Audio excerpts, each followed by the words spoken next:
안녕하세요. 한 주간의 이슈를 쉽고 재밌고 날카롭게 풀어드리는 이슈체크 시간입니다. 김주영 기자입니다. 오늘도 막힘없는 경제 분석 김수원 MTN 기업경제센터장님과 함께하겠습니다. 안녕하세요. 네, 안녕하세요.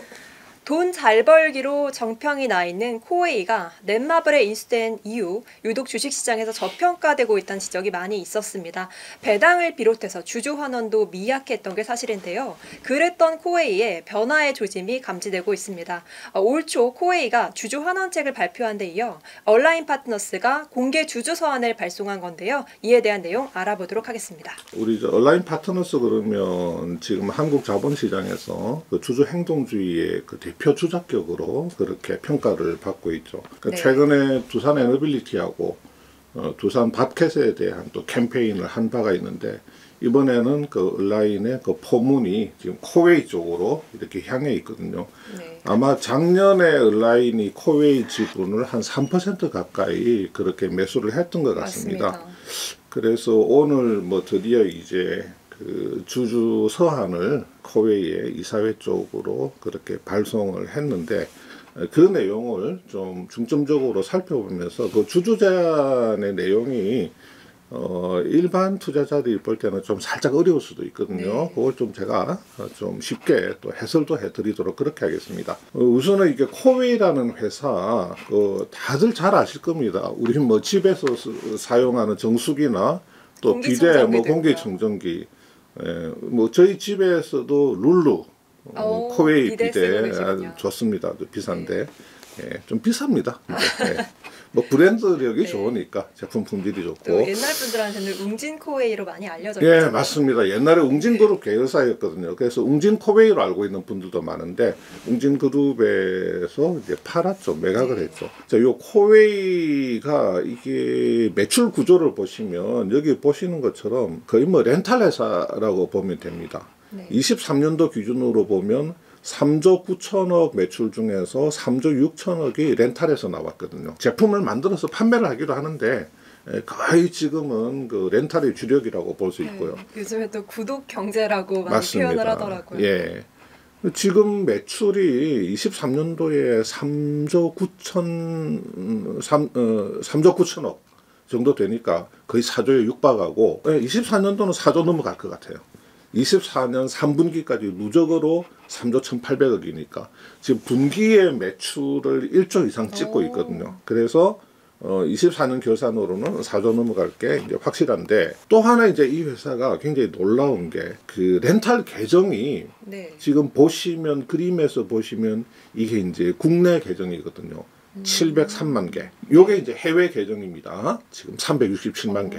막대한 매출에 다 이유가 있었군요. 예, 이거 합치면 렌탈 계정이 1,000만 개가 넘어요. 그러니까 어마어마한 거죠. 네. 렌탈 계정 자체가 국내 해외에 합쳐서 1,000만 개가 넘는 거고 뭐 해외 성장도 굉장히 탄탄하게 잘 올라오고 있습니다.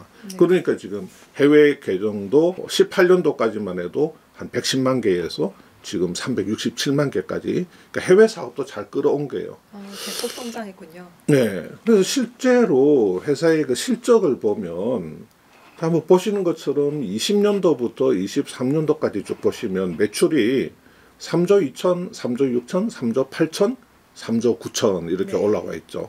뭐 아까 말씀드린 대로 올해는 3분기까지 3조 1,800억이니까 연말 4조 넘어설 거. 네, 그럴 거고 영업이익도 보시면 6천억, 6,400억, 6,700억, 7,300억. 작년 3분기까지는 한 6천억 정도. 좀 견조하게 큰 변동성 없는 흐름이 쭉 탄탄하게 잘 올라오고 있고 에비타.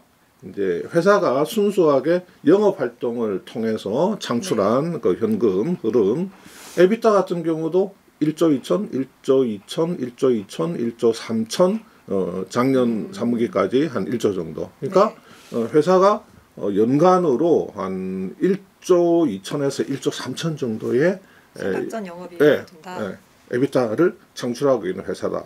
그러니까 어떤 회사의 재무적인 상황을 보면 나무랄 데가 없는 굉장히 탄탄한 회사니까 우리가 생각할 때 야, 이런 회사는 주가도 엄청나게 좋을 것이다. 뭐 이렇게 생각을 할 텐데 그게 조금 지금 말씀드릴 텐데 조금 아쉬운 부분이 있습니다.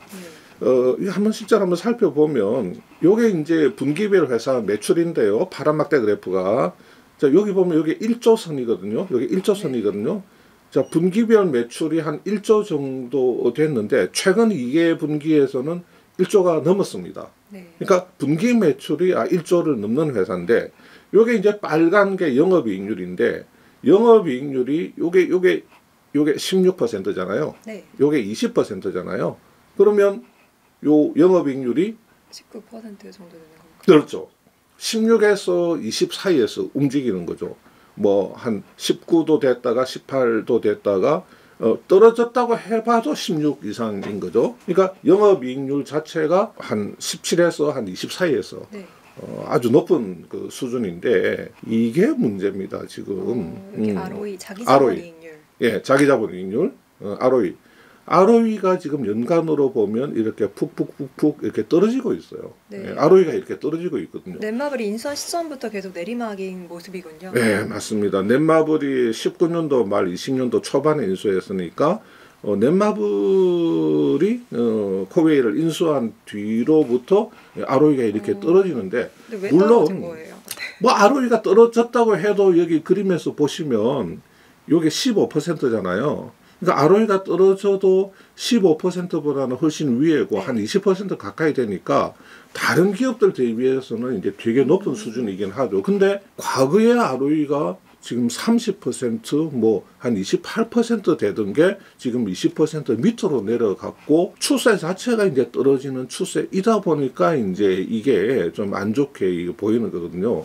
근데 ROE는 뭐 김주현 기자가 말씀하신 대로 자기 자본 대비한 이익률이잖아요. 그 자기 자본 이익률인데 이익이 많은데. 이익은 잘 나고 있잖아요. 회사가 이익은 잘 나. 이익은 잘 나는데 ROE가 떨어진다는 것은 분자에 있는 이익이 견조하게 성장하는데 ROE가 떨어진다는 것은 분모에 있는 자기 자본이 그보다도 더 잘 늘어나고 있는 거예요. 이익이 늘어나는데 분모에 있는 자기 자본이 그것보다도 훨씬 더 높은 증가율로 확대된다는 건 뭐냐면 네. 자기 자본이 줄어들려면 배당을 많이 해주면 자기 자본이 줄어요.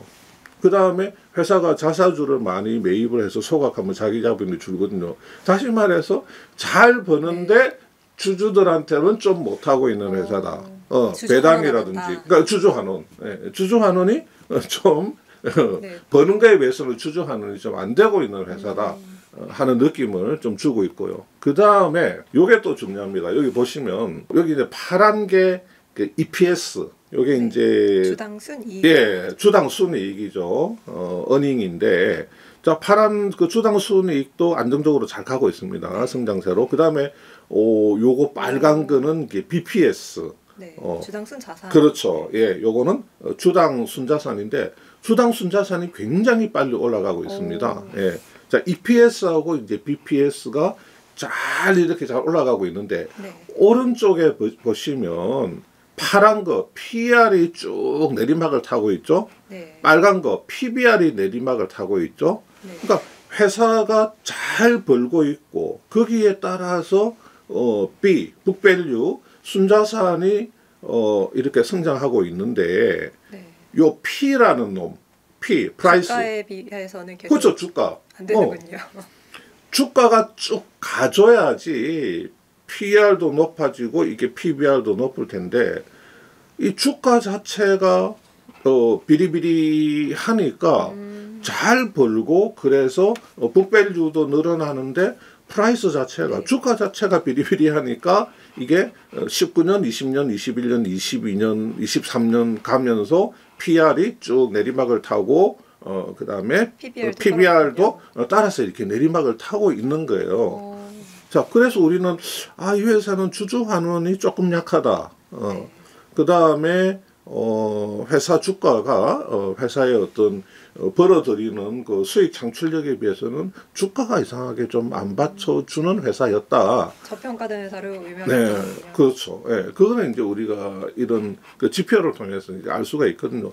실제 주가를 보시는 것처럼 여기 한 21년도 깨부터 이렇게 23년 말까지 보시는 것처럼 완연하게 이렇게 내리막을 이렇게 타고 있죠. 작년 재작년 코웨이 주주분들이 참 시름이 깊었겠다 생각이 예, 듭니다. 맞습니다. 예, 굉장히 화도 많이 나셨을 것 같아요. 근데 24년 들어와서는 좀 올라가고 있고 최근에 이렇게 빨딱 이렇게 치고 올라간 거는 얼라인 파트너스가 코웨이에 대한 그 주주 행동주의 캠페인을 한다는 게 알려지면서 며칠 사이에 알려지면서 이제 주가가 좋게 움직인 측면이 있거든요.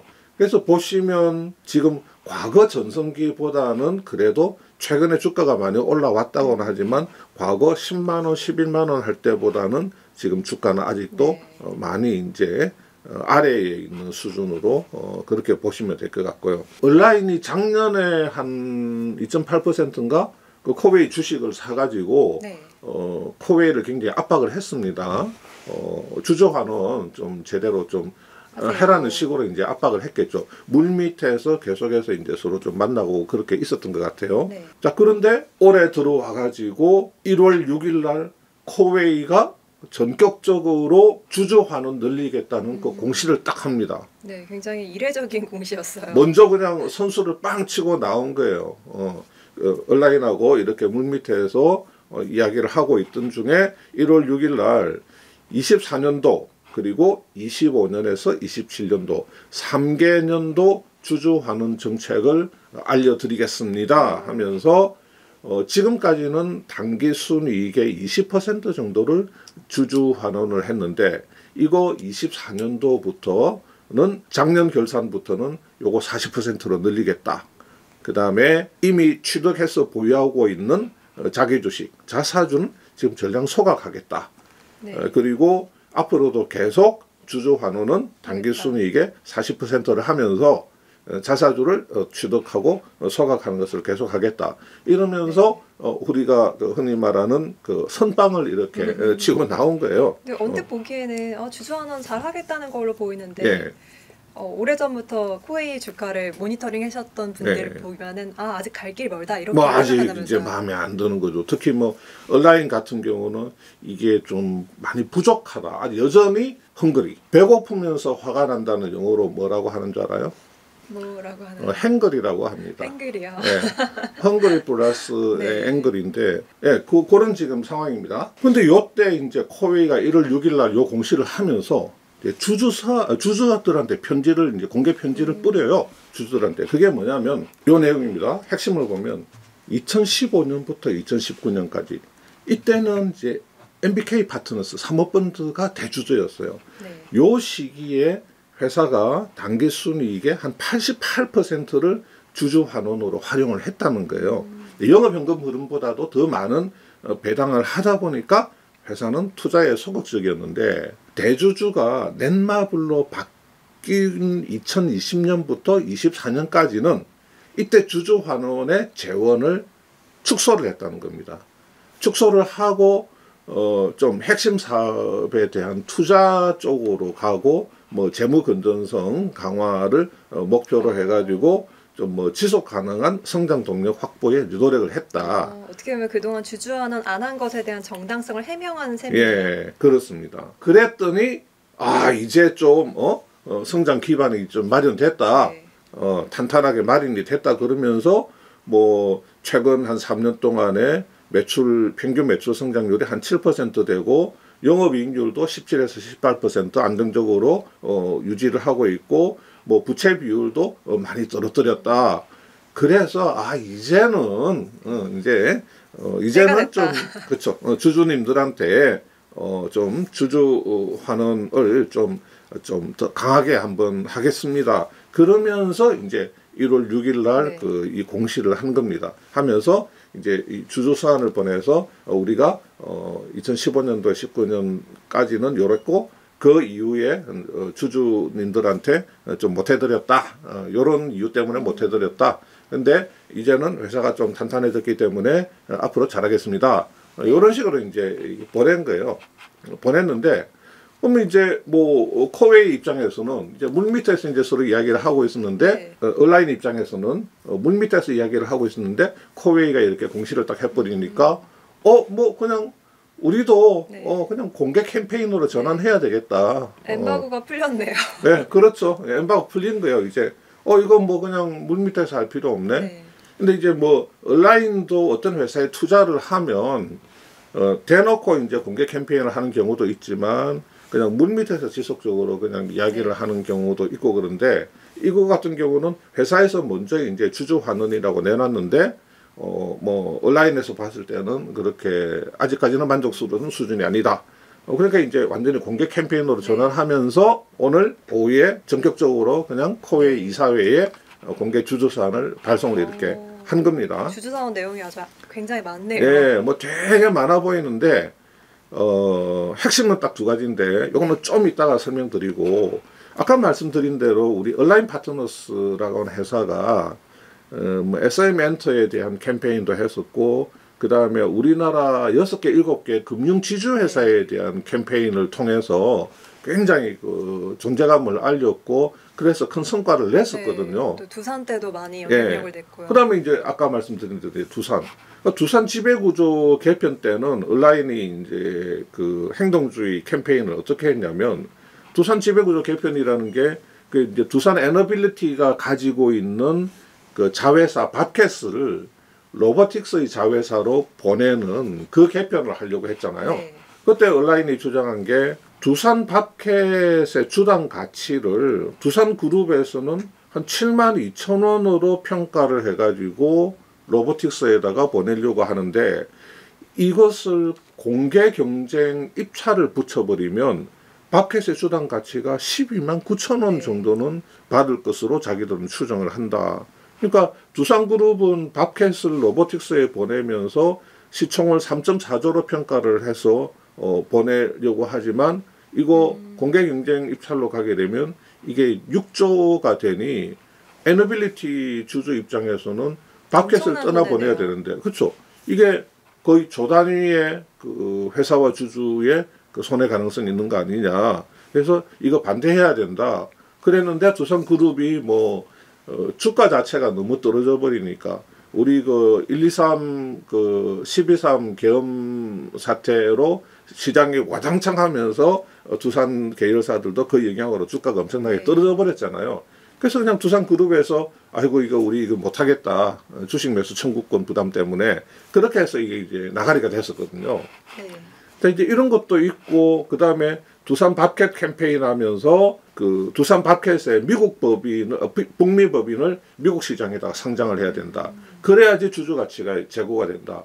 밥켓의 모든 매출이 아니고 그렇죠. 한 80% 이상 매출이 북미에서 발생되니까 미국 시장에 가야지 이게 제 가치를 받을 수 있다.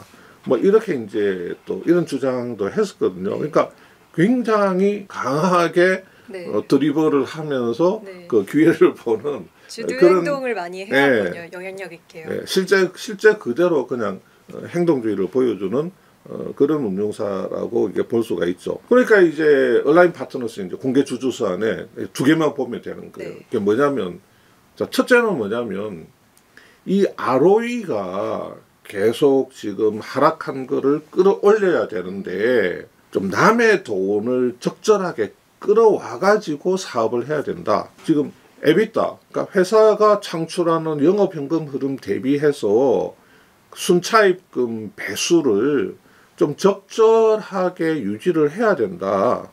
너무 현금 쥐고 있지 말아라. 그렇죠.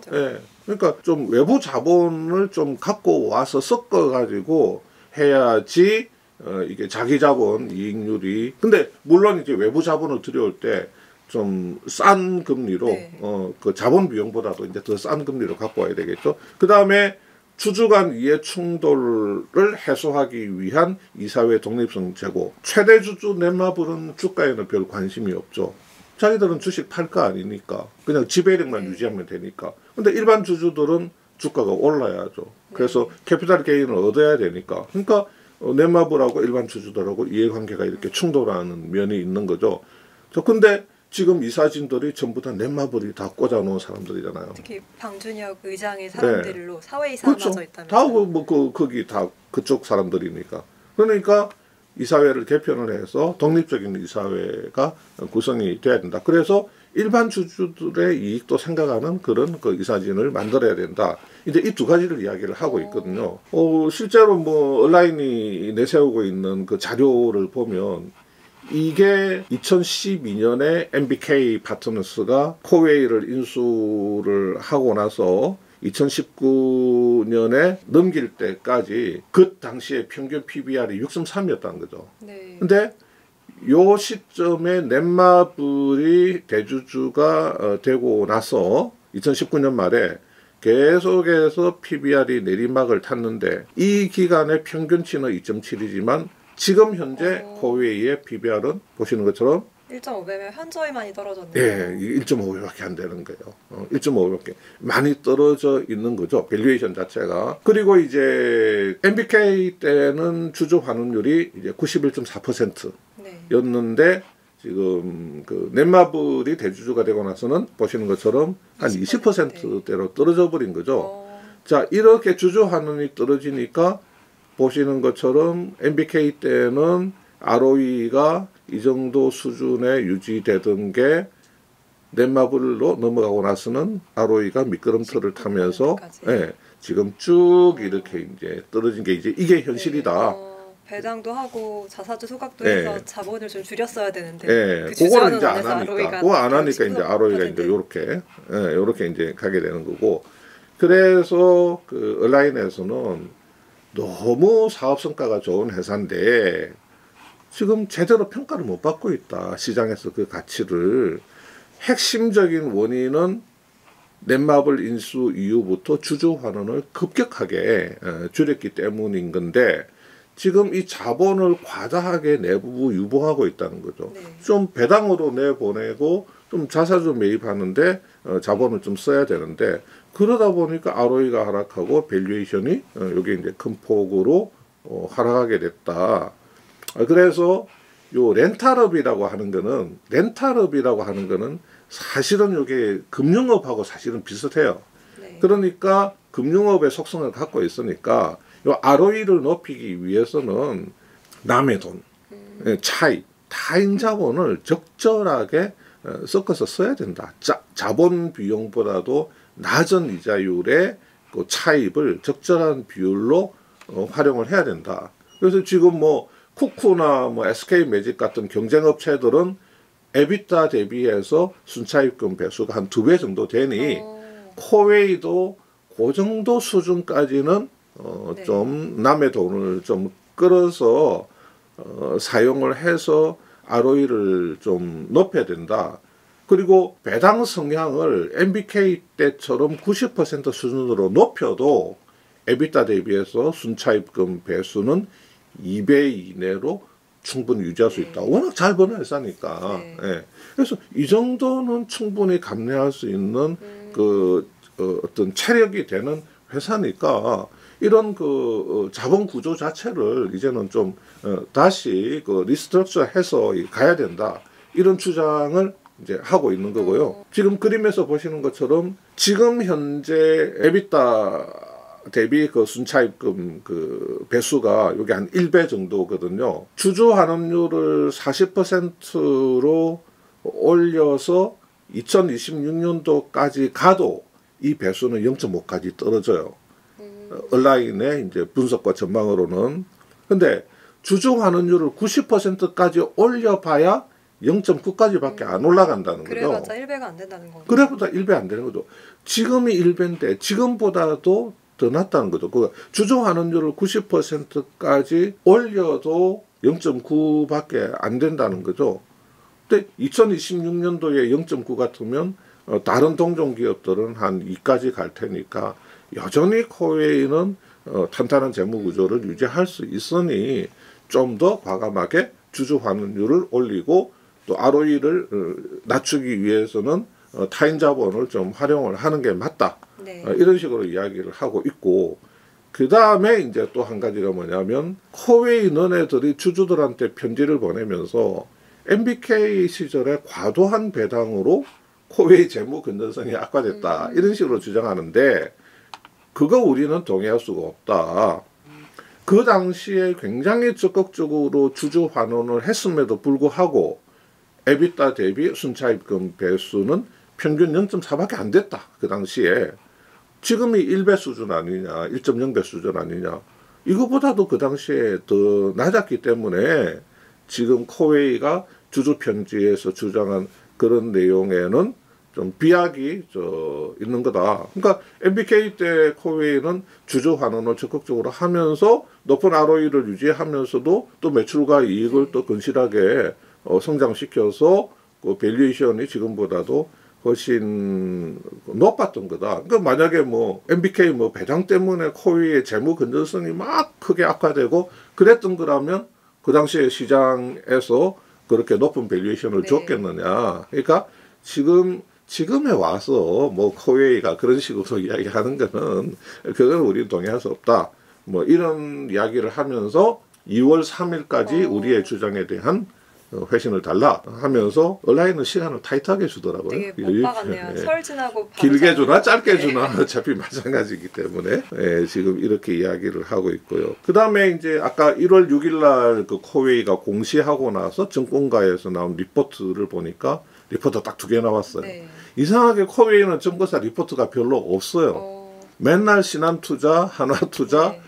그 다음에 최근에 LS증권이 가세해가지고 여기서만 이제 리포트가 몇 개씩 나오는데 뭐 반응은 좋습니다. 신한투자에서도 뭐 목표주가 82만 원으로 상향하고 한화에서도 목표주가 11만 원으로 상향하면서 코웨이가 그 주주 환원이 조금 아쉬웠는데 요 1월 6일 날 공시를 통해서 그 주주 환원에 대한 그 확실한 스탠스를 보여줬기 때문에 앞으로 그 주가 기대할 만하다.